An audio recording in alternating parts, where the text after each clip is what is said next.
ఓటిచ్చినప్పుడే ఉండాలే బుద్ధి అన్నారు ప్రజాకవి కాళోజీ. దేశ భవిష్యత్తుని మార్చగల శక్తి ఉన్న ఓటుని సరైన విధంగా వినియోగించుకోవాలన్నదే అందులోని అంతరార్థం. వ్యక్తి ఉనికి తెలిపే ఓటు వ్యవస్థలో మార్పునకు కారణమవుతోంది. ఇదంతా చెప్పడానికి బాగానే ఉన్న ఓటు విలువ ఎంతమందికి తెలుసన్నదే ఇక్కడ ప్రధాన అంశం. ఓటు ఎందుకు వేయలేదంటే ఫలానా అభ్యర్థి ఏం చేశాడు, ఎవరైనా ఇంతే కదా, అందుకే వేయదలుచుకోలేదు అనే సమాధానాలు వినపడతాయి. అలాంటి వారి కోసం ప్రత్యేకంగా రూపొందిందే నోటా, నన్ ఆఫ్ ది అబౌవ్.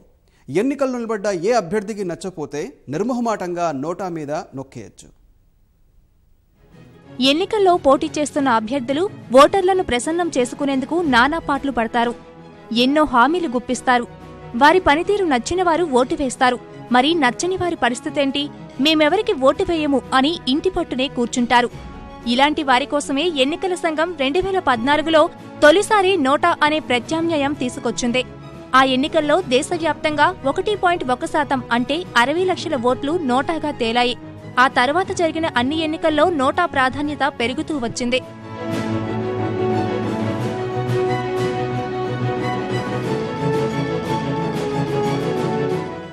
ఈ నోటా ఆయుధం చాలా మంది ఓటర్లు తరచుగా వినియోగిస్తున్నారని ప్రతి ఎన్నికల్లో రుజువవుతోంది. గత ఎన్నికల్లో నోటా ఓట్లే అభ్యర్థులను ప్రత్యర్థుల చేతిలో చాలా స్వల్ప తేడాతో ఓడించాయి. ఈసారి అభ్యర్థులకు మరింత దిగులు పట్టుకుంది.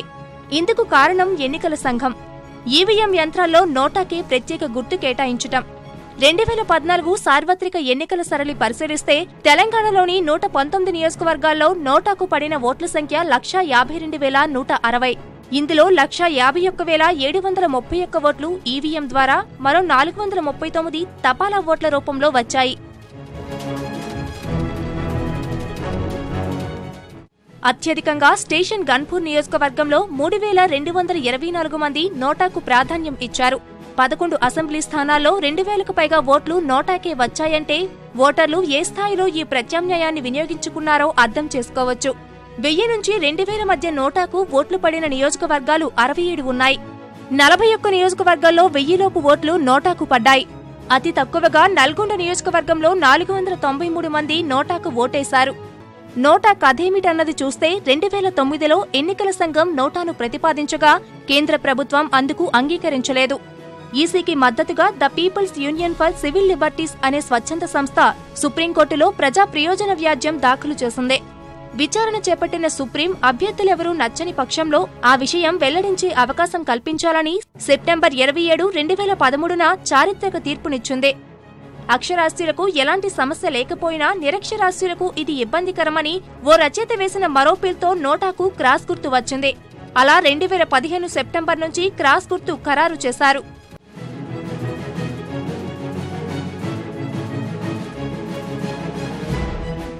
తొలిసారిగా 1976లో అమెరికాలోని నెవడా రాష్ట్రం none of the above candidates అనే ప్రత్యామ్నాయం బ్యాలెట్లో చేర్చింది. 1998లో కాలిఫోర్నియాలో అందుబాటులోకి వచ్చింది. అభ్యర్థులెవరూ నచ్చకుంటే తిరస్కార ఓటు వేసే హక్కు భారత రాజ్యాంగం కూడా కల్పించింది. ప్రజా ప్రాతినిధ్య చట్టంలోని 49 సెక్షన్ కింద ఈ హక్కు ఉపయోగించుకునే వీలుంది. పోలింగ్ బూత్లోని ప్రిసైడింగ్ ఆఫీసర్ వద్ద 17A ఫారం తీసుకుని ఫలానా అభ్యర్థిని తిరస్కరిస్తున్నా అని పేర్కొంటూ సంతకం లేదా వేలిముద్ర వేసి బ్యాలెట్ పెట్టెలో వేయవచ్చు. ఇది రహస్య బ్యాలెట్ విధానానికి విరుద్ధం. ఓటరు భద్రత దృష్ట్యా ఇది మంచిది కాదని అప్పట్లో విమర్శలు వచ్చాయి. ఈవీఎంలు వాడుకలోకి వచ్చాక ఎన్నికల సంఘం నోటాకు ప్రాధాన్యతనిచ్చింది.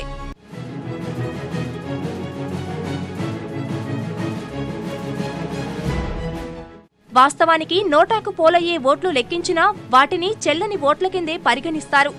ఒకవేళ అభ్యర్థులందరికంటే ఎక్కువ ఓట్లు నోటాకే పడితే ఆ తరువాత ఎక్కువ ఓట్లు సాధించిన వ్యక్తిని విజేతగా ప్రకటిస్తారు. కాకపోతే నోటాకే ఆధిక్యం వచ్చే సందర్భాల్లో ఆ స్థానాన్ని తదుపరి ఎన్నికల వరకు ఖాళీగా ఉంచాలని లేదా కొత్త అభ్యర్థులతో తిరిగి ఎన్నికలు నిర్వహించాలన్న వాదన ప్రస్తుతం వినిపిస్తోంది.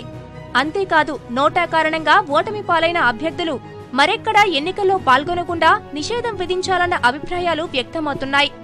ఏదేమైనా ఎన్నికల్లో నోటా ఓట్లు క్రమంగా పెరుగుతూ రావటం, అభ్యర్థుల భవితవ్యం తేల్చి చెప్పేంత కీలక పాత్ర పోషిస్తుండడం పార్టీలకు మింగుడు పడటం లేదు.